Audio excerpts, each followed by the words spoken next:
नमस्कार। आप देख रहे हैं केडी तक न्यूज।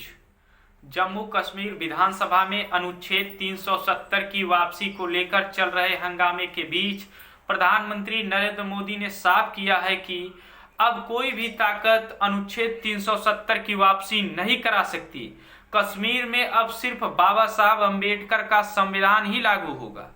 प्रधानमंत्री ने यह बात शुक्रवार को महाराष्ट्र के धुले और नासिक के चुनावी जनसभाओं के दौरान कही। गृह मंत्री अमित शाह ने भी महाराष्ट्र में चुनावी सभाओं के संबोधित करते हुए अनुच्छेद 370 के मुद्दे पर कांग्रेस और उसके सहयोगियों को घेरा। कहा कि शरद पवार साहब की 4 पीढ़ियां भी 370 को वापस नहीं ला सकती।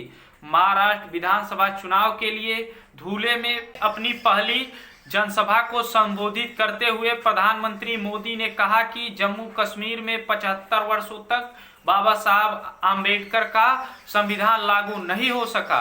कांग्रेस ने अनुच्छेद 370 की ऐसी दीवार बना दी थी कि बाबा साहब का संविधान वहां तक घुस ही नहीं सकता था।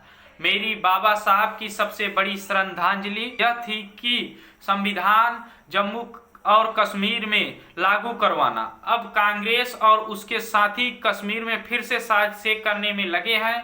कांग्रेस और उसके इंडी गठबंधन के साथियों ने वहां पे फिर से 370 लागू करवाने का प्रस्ताव पास कर दिया है। जब भाजपा विधायकों ने इसका विरोध किया तो उन्हें सदन से उठाकर बाहर फेंक दिया गया। महाराष्ट्र में इन दिनों मराठा आरक्षण आंदोलन के कारण जातीय ध्रुवीकरण दिखाई दे रहा है। इस मुद्दे पर भी उन्होंने कांग्रेस को जिम्मेदार ठहराते हुए कहा कि कांग्रेस द्वारा एक जात को दूसरे जात से लड़ाने का खतरनाक साजिश रची जा रही है। यह दलितों, पिछड़ों और जनजातियों को आपस में लड़ाकर उनकी प्रगति को रोकना चाहती है। यह कांग्रेस की पुरानी आदत है। इस पर पलटवार करते हुए कांग्रेस नेता और विपक्ष के नेता राहुल गांधी ने शुक्रवार को झारखंड के सिमडेगा और लोहरदगा में चुनावी सभा को संबोधित करते हुए कहा कि भाजपा की आदिवासियों, दलितों और पिछड़ों की चिंता नहीं है। दूसरी ओर कांग्रेस चाहती है कि देश में 90% लोगों को विकास और योजनाओं को लेकर हर क्षेत्र में भागीदारी मिल सके। उसके उलट भाजपा चाहती है कि देश में नरेंद्र मोदी, अमित शाह और अंबानी, अडानी जैसे चंद्र लोग देश चलाएं। हम देश में संविधान बचाने की लड़ाई लड़ रहे हैं। मैंने संसद में जातिवाद जनगणना कराने के लिए मांग उठाई तो नरेंद्र मोदी चुप हो गए। भाजपा अपने अमीर दोस्तों को बचा रही है जबकि कांग्रेस गरीबों की लड़ाई लड़ रही है।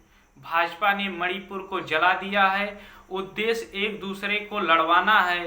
यह हिंदू को मुसलमान से लड़वाती है और बांटने की कोशिश करती है। कांग्रेस सभी को मजबूत करने की कोशिश कर रही है।